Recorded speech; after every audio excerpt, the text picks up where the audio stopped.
Olá, boa noite, paz seja convosco.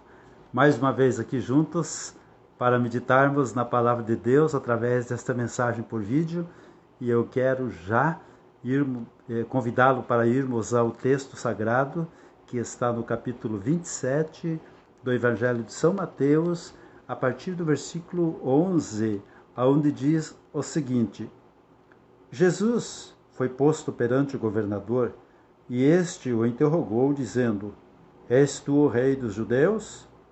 Respondeu-lhe Jesus: Tu o dizes.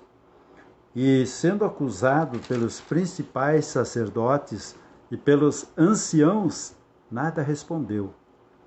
Perguntou-lhe então Pilatos: Não ouves quantas acusações te fazem? Jesus nem uma palavra lhe respondeu, de sorte que o governador estava muito admirado. Ora, por ocasião da festa, costumava o governador soltar um preso, escolhendo ao povo aquele que quisesse. Tinham então um preso bem conhecido, chamado Barrabás. Portanto, estando eles reunidos, perguntou-lhes Pilatos: Qual quereis que vos solte, Barrabás ou Jesus, chamado o Cristo? Pois sabia que por inveja o haviam entregado. E estando ele no tribunal, sua mulher mandou dizer-lhe: Não entres na questão desse justo, pois num sonho muito sofri por causa dele. Mas os principais sacerdotes e os anciãos persuadiram a multidão a que pedisse Barrabás e fizesse morrer a Jesus. De novo perguntou-lhes o governador: Qual dos dois quereis vós que eu solte? Responderam eles: Barrabás. Disse-lhes Pilatos: Que farei então com Jesus, chamado Cristo? Disseram-lhe todos: Seja crucificado. Pilatos, porém, lhes perguntou: Que mal ele fez? E eles mais clamavam: Seja crucificado. Então Pilatos, vendo que nada conseguia, antes o tumulto crescia, tomando água, lavou as mãos diante da multidão, dizendo: Estou inocente do sangue deste homem. A responsabilidade é vossa.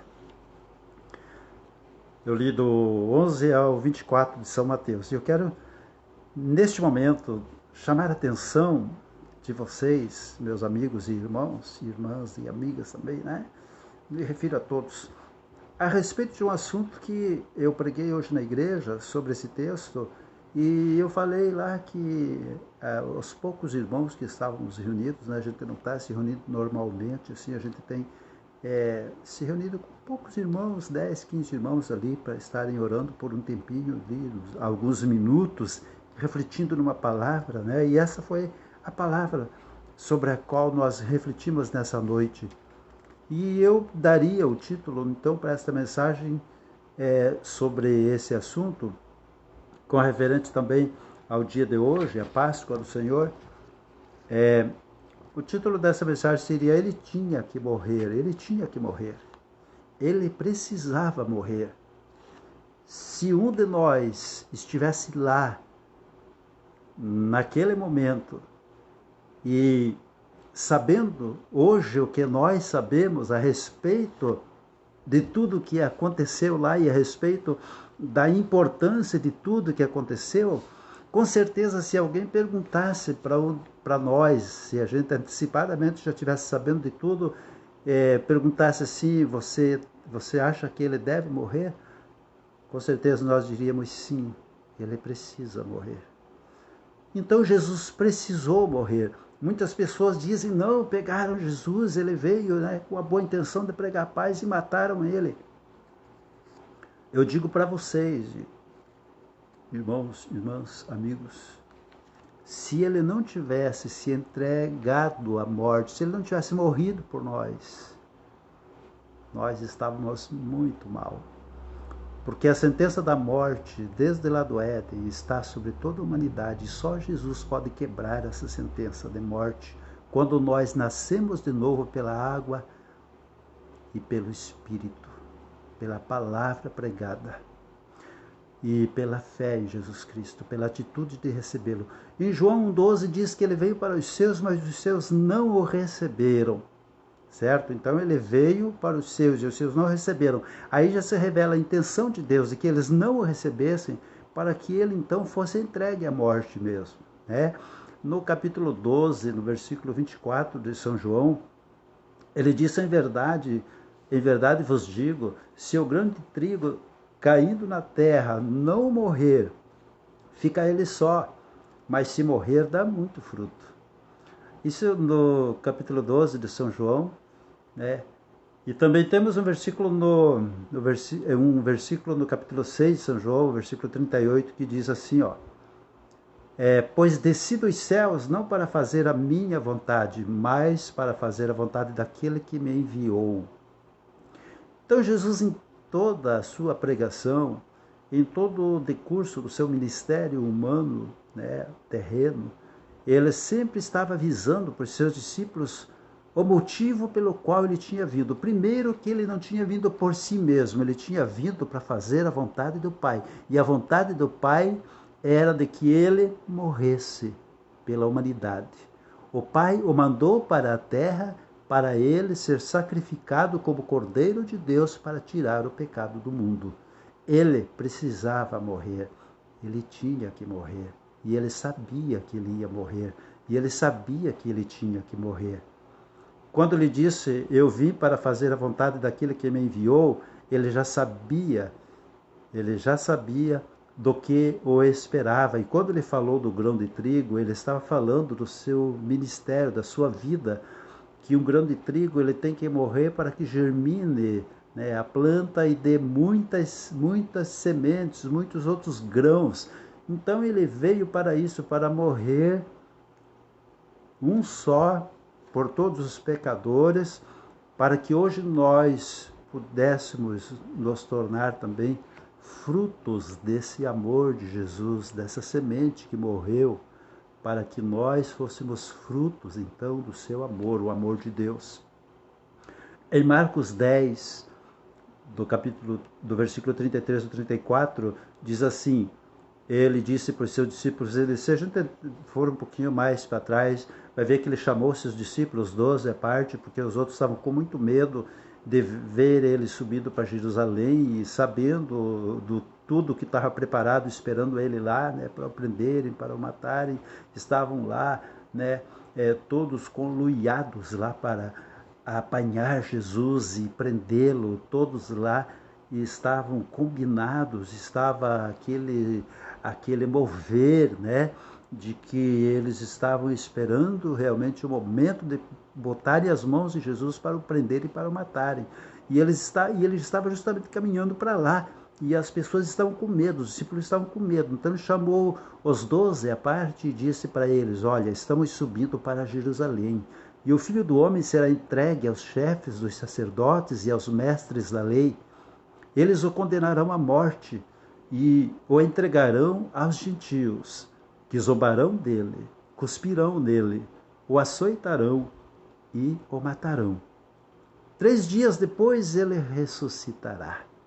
Ele estava falando isso então aos seus 12 apóstolos, alertando eles a respeito daquilo que estava esperando ele em Jerusalém e a respeito de tudo aquilo pelo qual ele viria de passar. Nós temos o texto de Isaías 53, descrito há 400 anos antes, todo esse momento na cruz, todo esse julgamento, o porquê, o motivo de ele ter que morrer, de ele ter vindo para morrer. A Bíblia diz ali que ele foi castigado por nossa causa, ele foi moído pelas nossas iniquidades. A Bíblia diz ali, Isaías 53, que o castigo que nos traz hoje a paz estava sobre ele, e pelas suas pisaduras nós fomos sarados. Então, Jesus, em todo o seu ministério, ele sempre estava avisando aos seus discípulos que ele veio para morrer, ele precisava morrer, não que os homens o tenham matado. Ele veio para morrer, ele veio para se entregar por nós, não tinha outro jeito, nós não tínhamos outra saída, a não ser que o Filho de Deus se tornasse homem e morresse por nós, homens, como Cordeiro Imaculado de Deus, para um sacrifício eterno e perfeito, o qual tiraria os nossos pecados, e tirou os nossos pecados. Todos aqueles que o aceitam, a Bíblia diz em João 12, que todos aqueles que aceitam Jesus como Salvador, que se entregam a Ele, eles podem então receber em nome de Jesus a salvação, o perdão dos seus pecados. Está escrito em João 12, mas a todos quantos o receberam se tornaram filhos de Deus. Você pode se tornar, você deve, você precisa se tornar filho de Deus, recebendo Jesus como seu Salvador e Senhor, certo? Então, nesse dia em que nós estamos lembrando a ressurreição, nós precisamos entender uma coisa: ele precisou morrer, mas ele também disse que ressuscitaria. Nesse versículo aí, onde em vários textos, né, ele estava avisando que ele morreria, mas que ele também ressuscitaria. Tem aquele texto que está em Mateus 28, a partir do 6, no versículo 6, que as mulheres foram ao sepulcro e encontraram lá um anjo, e ele disse: vocês estão procurando o Messias? Ele não está aqui. Ele já ressuscitou. Glórias a Deus. Jesus Cristo ressuscitou, ele está vivo. A nossa fé está num Cristo vivo, não num Cristo pregado em cruz, não num Cristo pendurado em parede, não num Cristo de estante, não num Cristo de imagem, mas num Cristo vivo, poderoso, Espírito vivo, Espírito de poder, Espírito de amor, que entra no coração daqueles que o aceitam. Então eu deixo essa mensagem para você. Jesus precisou morrer, ele tinha que morrer por você. E ele morreu por você. E ele ressuscitou por você. Ele venceu por você, por mim e por nós. A sua igreja é fruto do seu amor e do seu sacrifício. E você precisa estar incorporado, ser membro desse corpo vivo de Cristo na terra, que é a igreja do Senhor. Ele ressuscitou. Ele te ama e ele quer te salvar. Você aceita a salvação de Jesus para você? Você aceita se reconciliar com Jesus? Vamos orar nesse momento, então, por você. Você que está enfermo, está desanimado, desesperado, entregue-se a Cristo agora. Você que está indeciso quanto à sua salvação, entregue-se a Cristo agora. Creia no Senhor. Vamos orar. Nosso Deus e Pai, em nome de Jesus Cristo, eu entrego, Deus, essa pessoa, esse meu amigo, essa minha amiga, esse irmão, essa irmã que está indeciso, que está fraco, que está, Senhor Deus, está aí balançando na fé. Jesus Cristo, que está talvez, Senhor Deus, até mesmo com medo da morte, eu entrego nas suas mãos a vida de cada um. Os enfermos sejam curados, meu Pai. Aqueles que te aceitam agora, Senhor, venham sentir no seu coração o teu amor, uma nova vida renascendo, Senhor Deus, dentro delas, dentro de cada alma. Deus da glória, eu entrego nas tuas mãos agora cada um que assiste este vídeo, que ouve esta palavra, que crê em ti, Jesus, que recebe a ti. Abençoa com cura, abençoa com milagre, abençoa com perdão, abençoa com uma nova vida, meu Pai. Escreve seu nome no livro da vida, abençoa suas vidas, eu te peço isso em teu nome. Abençoa a nossa nação, abençoa as nações da terra, os reis da terra, as autoridades da terra, a autoridade da nossa cidade, governante desse município, desse Brasil. Eu entrego nas tuas mãos, te peço, Deus, que o Senhor esteja abençoando-nos, livrando do mal, livrando da morte, livrando da peste. Em nome de Jesus, grande Deus, assim nós oramos e te agradecemos. Amém e amém. Fica esta mensagem para o seu coração. Fique com Deus, fique com Jesus. Até a próxima mensagem. Se Deus quiser, uma boa noite para você. Paz seja contigo.